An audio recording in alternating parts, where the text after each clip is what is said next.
10 तक हर रात 10 बजे 10 मिनट के लिए सीरीज में आपका मोस्ट वेलकम। तो बेटा सीरीज अगर सही लग रही हो तो एक बार लाइक कर देना, ठीक है, और कमेंट करके बताना जरूर कि किस पैटर्न में चल रही है और आप क्या इसमें और ऐड ऑन करना चाहते हो, ठीक है। तो आपके अकॉर्डिंग मैं इसको मॉडिफाई भी करूंगा, ठीक है। तो आज हमारा कार्बोहाइड्रेट पार्ट 2 है, जिसमें मैं पॉलीसेकेराइड कराने वाला हूं जो एनसीईआरटी में दे रखा है, एकदम कंसेप्चुअल डायग्रामेटिकली, किसी भी लेवल का पेपर आए बाहर नहीं जाएगा। दूसरा, मंडे ट्यूसडे, ठीक है, और वेडनेसडे 3 दिन प्रैक्टिस सेशन है, जिसके अंदर मैं मंडे को, ठीक है, केमिकल एनालिसिस और प्राइमरी और सेकेंडरी मेटाबोलाइट्स के 20 सुपर लेवल के क्विज कराने वाला हूं। मतलब वो तुम्हें इकट्ठा कर लेना और लास्ट टाइम पर पेपर में देख लेना, मजा आ जाएगा तुम्हें। और ट्यूसडे को मैं कार्बोहाइड्रेट के टोटल 20 क्वेश्चन कराने वाला हूं, ठीक है। तो वेडनेसडे इस बार गैप हो जाएगा, क्यों? क्योंकि मतलब आपका ट्यूसडे को वो सारे क्वेश्चंस कवर हो जाएंगे जो कार्बोहाइड्रेट को कवर करते हैं। क्लियर बिल्कुल। हाँ, थर्सडे फ्राइडे सैटरडे अगेन, ठीक है, अमाइनो एसिड, प्रोटीन और एंजाइम वाला पार्ट स्टार्ट हो जाएगा। क्लियर है बिल्कुल। तो मिलते हैं आगे, पर कंटिन्यू करते हैं इसको, ठीक है। तो हाँ, आज बात कर रही थी पॉलीसेकेराइड, मैंने कहा ना, अगर पॉलीसेकेराइड्स की बात करता हूं, हाँ, पॉलीसेकेराइड की बात करता हूं, उसको दो पार्ट में डिवाइड किया है हमने, होमोपॉलीसेकेराइड और हेटेरोपॉलीसेकेराइड, ठीक है। होमो का मतलब जिसमें सारे यूनिट एक जैसे हो, यानी सारे सुगर सेम टाइप के हो, होमोपॉलीसेकेराइड। हेटेरो का मतलब होता है जिसमें दो या दो से ज्यादा टाइप के मोनोमर यूनिट यानी सुगर प्रेजेंट हो। तो होमोपॉलीसेकेराइड के अंदर मैं सबसे पहले उठाऊंगा स्टार्च और ग्लाइकोजन, और दोनों ही ध्यान रखना है आपको, स्टार्च और ग्लाइकोजन स्टोर्ड फूड है। स्टार्च प्लांट स्टोर्ड फूड है, तो ग्लाइकोजन एनिमल स्टोर्ड फूड है, ठीक है। स्टार्च प्लांट में स्टोर होता है एज अ रिजर्व फूड, और ग्लाइकोजन एनिमल लिवर या स्केलेटल मसल्स में स्टोर होता है, ठीक है। तो मेन पॉइंट क्या याद रखना है, एनसीईआरटी पूरी कवर्ड है। प्लांट स्टोर्ड फूड है, मोनोमर यूनिट क्या है, अल्फा ग्लूकोज, ठीक है, किसकी मिलके बनती है भाई, फॉर्म्ड बाय एमाइलोज और एमाइलोपेक्टिन, इन दो के मिलने से बनती है। जिसमें एमाइलोज की बात करता हूं, ये हेलिकल स्ट्रक्चर है, ओनली स्टार्च में मिलता है, जबकि एमाइलोपेक्टिन की बात करता हूं तो ब्रांच स्ट्रक्चर है। एमाइलोज ओनली 20%, ये 80% होता है। हेलिकल स्ट्रक्चर होने की वजह से आयोडीन इसमें इंटरकैलेटेड हो जाती है, यानी इसमें फंस जाती है, और आयोडीन के संग ये ब्लू कलर देता है। एनसीईआरटी की लाइन डायरेक्टली क्वेश्चन मिलेगा, ठीक है। वाटर सॉल्युबल है क्योंकि भाई हेलिकल स्ट्रक्चर है। इसमें लिंकेज भाई क्योंकि स्ट्रेट चेन है, स्ट्रेट चेन हेलिकल फॉर्म में है, ठीक है। तो ब्रांच नहीं है इसके अंदर, तो अल्फा 1,4 लिंकेज मिलेगा, ब्लू कलर देगा आयोडीन के साथ। ये वाला ब्रांच, ठीक है, ब्रांच्ड है। वाटर इंसॉल्युबल है क्योंकि ब्रांच है। अल्फा 1,4 स्ट्रेट चेन में मिलेगा, ब्रांच जहां पर होगी अल्फा 1,6 लिंकेज मिलेगा, ठीक है। इसको डायग्रामेटिकली भी दिखाता हूं मैं आपको, ठीक है। अच्छा, अगर डायग्रामेटिकली देखोगे, इसको ध्यान से देखना, ठीक है। डायग्रामेट, एक मिनट मार्कर उठा लो। अगर डायग्रामेटिकली देखोगे तो ये स्ट्रेट चेन है, ये ब्रांच आ गई, देखो यहां पर ब्रांच आ गई, जहां ब्रांच होगी ना वहां पर अल्फा 1,6 लिंकेज होगी। कैसे होती है समझाऊंगा। और स्ट्रेट चेन की बात करूंगा, यहां पर स्ट्रेट चेन है तो यहां पर अल्फा 1,4 लिंकेज होगी, ठीक है। और कैसे भाई, देखो भाई, ये पहला कार्बन है, ये पहला कार्बन है तो चौथा कार्बन है, ये पहला कार्बन है, समझ, चौथा कार्बन है। तो भाई अल्फा ग्लूकोज है, 1,4 लिंकेज, तो ये अल्फा 1,4 लिंकेज हो गई, ठीक है। अल्फा 1,4 लिंकेज, अल्फा 1,4 लिंकेज हो गई। और जहां ब्रांच आ जाएगी तो ब्रांच में छठवें कार्बन के संग पहला कार्बन ब्रांचिंग बनाएगा, तो इसको बोलेंगे अल्फा 1,6 लिंकेज, अल्फा 1,6 लिंकेज, ठीक है। तो वापस आ रहा हूं मैं, तो ठीक है, अल्फा 1,4 और अल्फा 1,6 दो लिंकेज देखने को मिलेंगी। तो ये कंप्लीट थ्योरी आपकी हो जाती है स्टार्च की।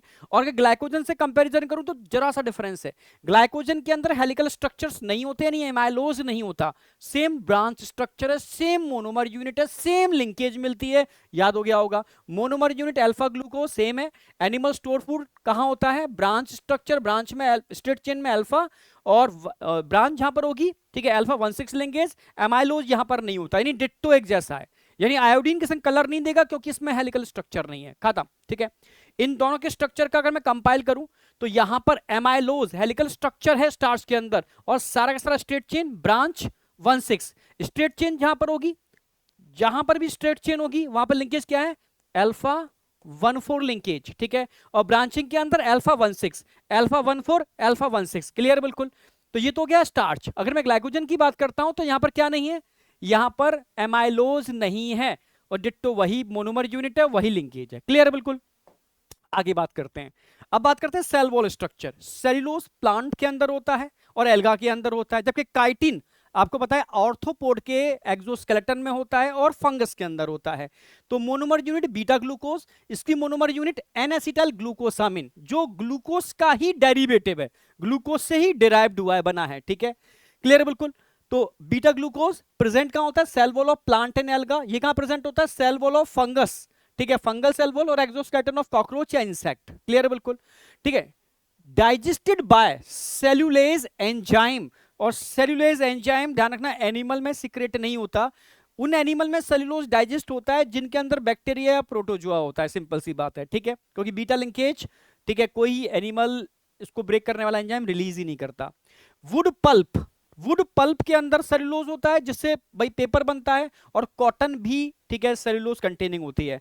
अनब्रांच है, ब्रांच से दो ही मिलेंगे आपको, स्टार्च और ग्लाइकोजन, अब सब अनब्रांच है, और बीटा 1,4 लिंकेज मिलेगी, ठीक है, क्योंकि मोनोमर यूनिट क्या है? बीटा ग्लूकोज, तो बीटा 1,4 लिंकेज मिलेगी। सेम चीज यहां पर भी देखने को मिलने वाली है, अनब्रांच्ड है और बीटा 1,4 लिंकेज है। तो याद हो गया दोनों, कंपाइल कर दिए तो 2 मिनट में याद हो गया।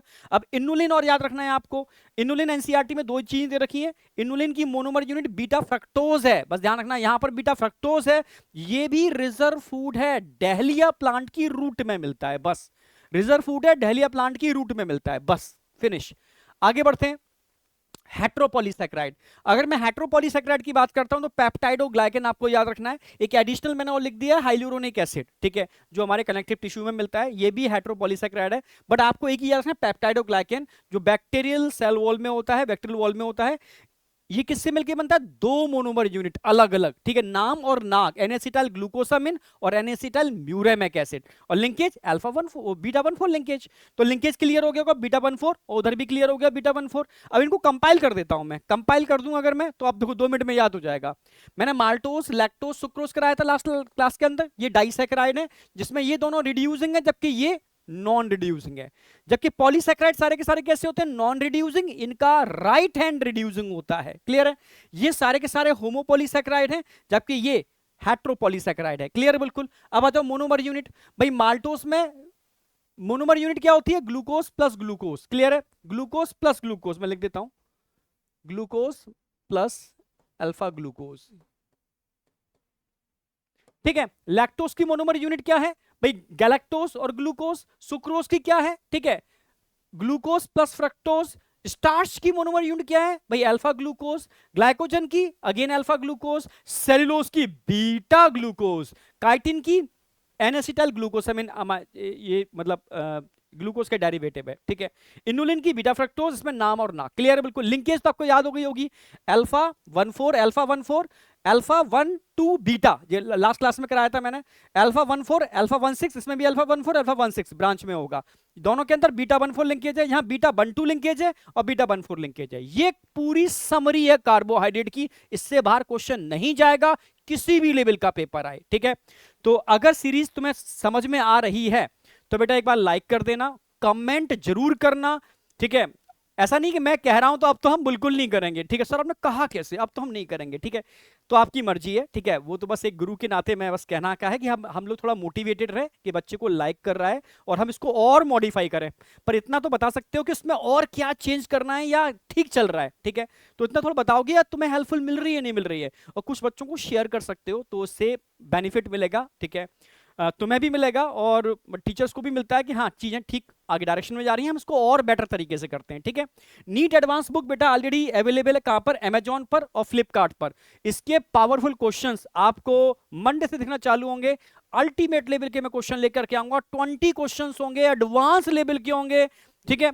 और जो डोपा के भी क्वेश्चंस हैं, नीट एडवांस के भी हैं, कुछ मेरे बनाए हुए क्वेश्चंस का कॉम्बिनेशन है और बहुत सटीक क्वेश्चंस होंगे, उन क्वेश्चन का कलेक्शन कर लेना और नीट 2027 में देखना, चाहे सीवीटी मोड लगे तुम्हें मजा नहीं आ जाए तो बताना मुझे, ठीक है। तो चलो ये बुक आप यहां से परचेज कर सकते हो, बाद बाकी का मिलते हैं नेक्स्ट सीरीज के अंदर। मंडे को मिल रहे हैं क्विज सेशन में, मंडे ट्यूसडे क्विज सेशन होगा, ठीक है। और इस बार वेडनेसडे को गैप है क्योंकि ट्यूसडे को कार्बोहाइड्रेट पूरा कवर हो जाएगा। क्लियर है बिल्कुल। तो thank you, all the best, bye बेटा, गुड नाइट।